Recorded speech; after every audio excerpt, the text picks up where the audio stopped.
The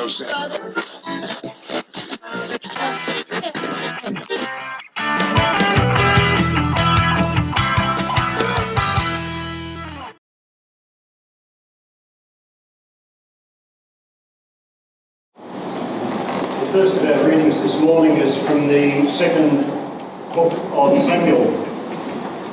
Now in this passage we hear King David described as a living in a comfortable place he had built for himself after he had been a very successful warrior. Reflecting on his comfortable conditions, he realised that the Ark of the Covenant, which was an ornate box to contain the commandments received by Moses and a sacred sign of God's presence with his people, that the ark was still protected only by a tent. After a discussion with the prophet Nathan, David decided to build a temple for the ark. God's response to David through Nathan is that God does not need or want a structural house built, because in God's covenant with him, David's house or descendants will be part of God's promise and purpose forever. God's faithfulness and calling extend to all people, giving evidence that God is with us. I don't know how you intend celebrating Christmas, but I know that in the past 20 plus years, since Christine and I have been involved in church ministry, our Christmases have taken on a completely different complexion. I was once asked, "Are you busy at Christmas?" My response was, "Well, if we're not busy at Christmas, when are we going to be busy?" "Oh yes, Easter." I remember the time when we had our manger set up at home.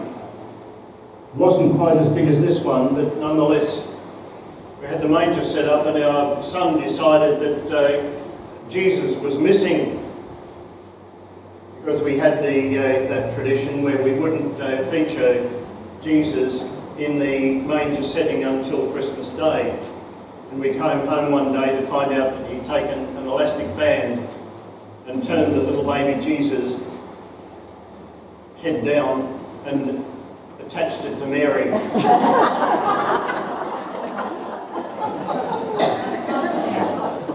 And then I thought, yeah, sex education in schools. But let's just pause for a moment and go back to that gospel reading. There are some important aspects, not only of that reading by what Luke tells us, but also what is missed out of the story, according to what we would tend to expect. There's no mention in that story, in the gospel reading that we had, of Mary's parents. There's no heading back to tell Mum that she has spoken with an angel. There's no reference in any of that whole nativity story about Mary's parents. Likewise, there's no reference to Joseph in the conversation that Mary has with the angel. She doesn't say, "Well, Gabriel, can you just hang on a minute? I think I'd better go and check with my husband-to-be and see if he agrees." We have, however, the example of Mary's obedience. We do know that she was betrothed to Joseph. And we know from research, historical research, that a betrothal of that era meant that it was binding upon the couple to marry unless the male could find a suitable reason for cancelling the arrangement. We also know that the tradition dictated that they would have no relationship with each other apart from, shall we say, cordial conversation that it wouldn't go any further than that. So that perhaps gives reason as to why Mary says, well, how is this going to happen? How is it going to occur? So, what does Gabriel first tell her? Do not be afraid. Do not be worried. Don't be afraid what I'm about to tell you, but also don't be afraid about what's going to happen. Now, if we inject that into our own life when we are faced with certain crises, we might not have the angel Gabriel standing physically in front of us at a time. But I know that when we do face crises, and we tend to panic, Mary had a perfect reason to panic, did she not? But she is assured by the messenger from God, don't be afraid. Don't worry. This is going to work out.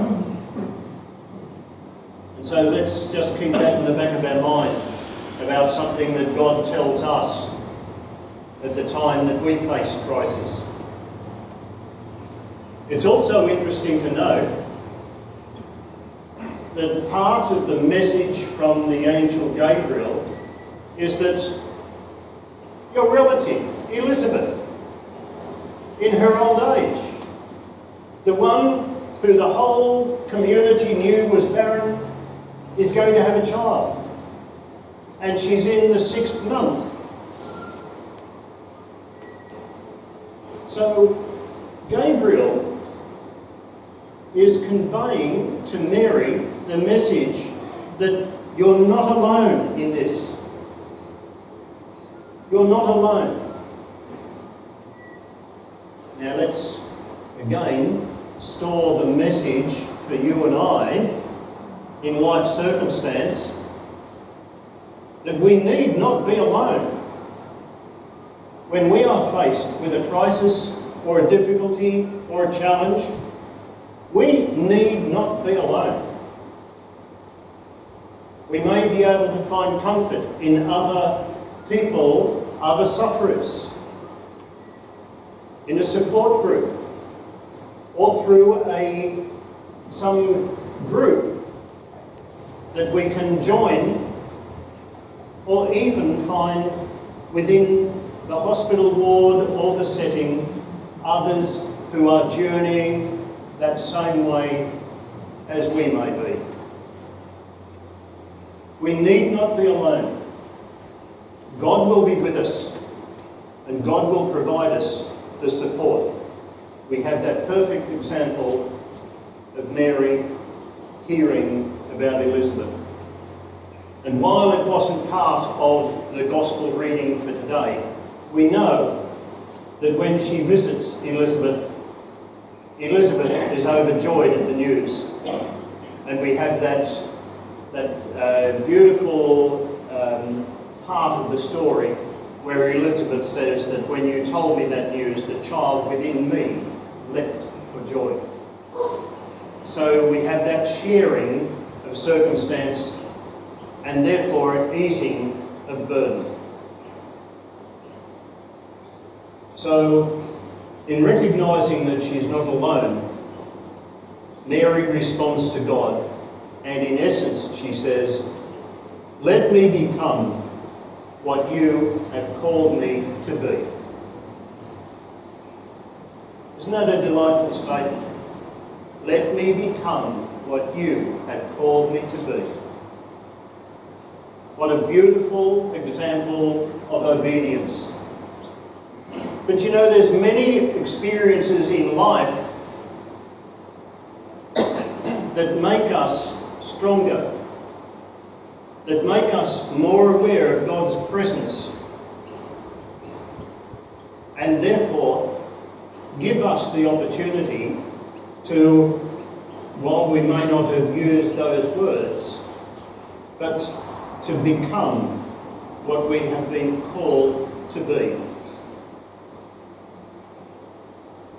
I know that is the reason why many people join support groups.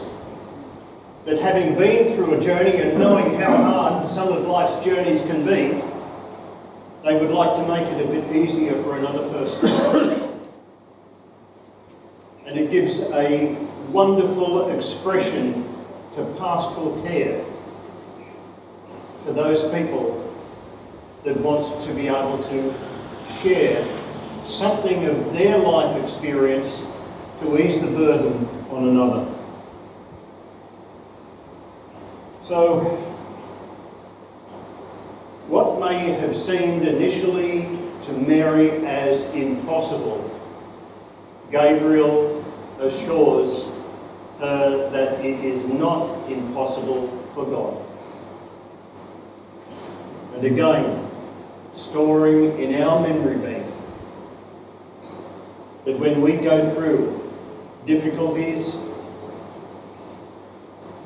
and we may think that all is lost, all is not lost with God. There is something better to come.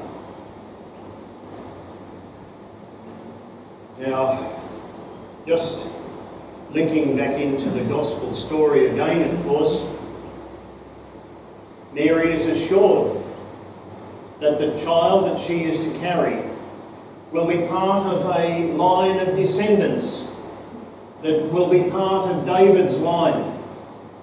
We'll sing of that tonight when we sing Once in Royal David City. I forget whether I put it on the list for this service or not. We did. Well, we'll sing it later in the service then.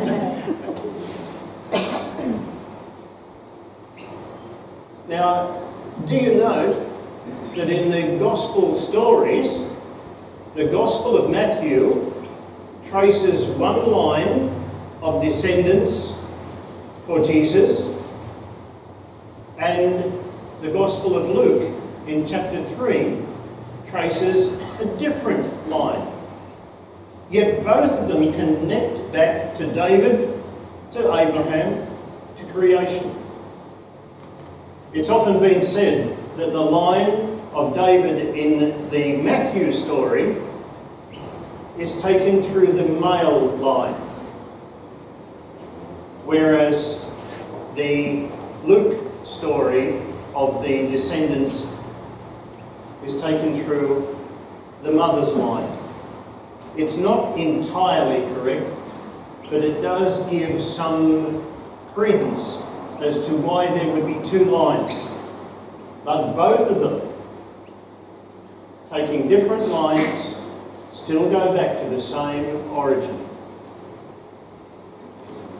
And that must again have been another comfort for Mary, surely. An incredible task that she was going to be asked to do, but that there was comfort for her in the fact that she was part of a bigger picture of God. And so that small picture that she had at that point of time became part of a much bigger picture. And indeed, another thing to put in the back of our mind is when we are in those sorts of circumstances, perhaps it's an idea to look back through the family and find out if there's a genetic predisposition to something, or that other members of the family could perhaps have had a similar encounter. And that brings comfort, because it brings knowledge and it brings further wisdom into a circumstance. So here we are, the shortest of Advents this year, about to begin our Christmas services this evening. We read of the angel Gabriel's announcement to Mary that she will give birth to this special child. We read of her surprise at the announcement. We read of the comfort that she receives in the knowledge of Elizabeth and of the descendants. We also hear of God's love, God's support, and God's knowledge of the bigger picture. So we are reminded in just this story that God is with us in so many different ways to achieve his purpose in our lives, in the way in which he achieved his purpose in Mary and in her life. And I believe that if we look back with our earlier Bible readings, we are reminded that God's dwelling is with us. Not in a physical structure that, like David wanted to build the temple, but God is with us. God was with Mary, God was with David, God was with you and I. And God will always be, because the house of David was to be a spiritual house. Fair enough, Solomon built the temple at a later time. But when we think of where God is in our life, we only need to look in the mirror and see the face of God looking back at us, because God is with us.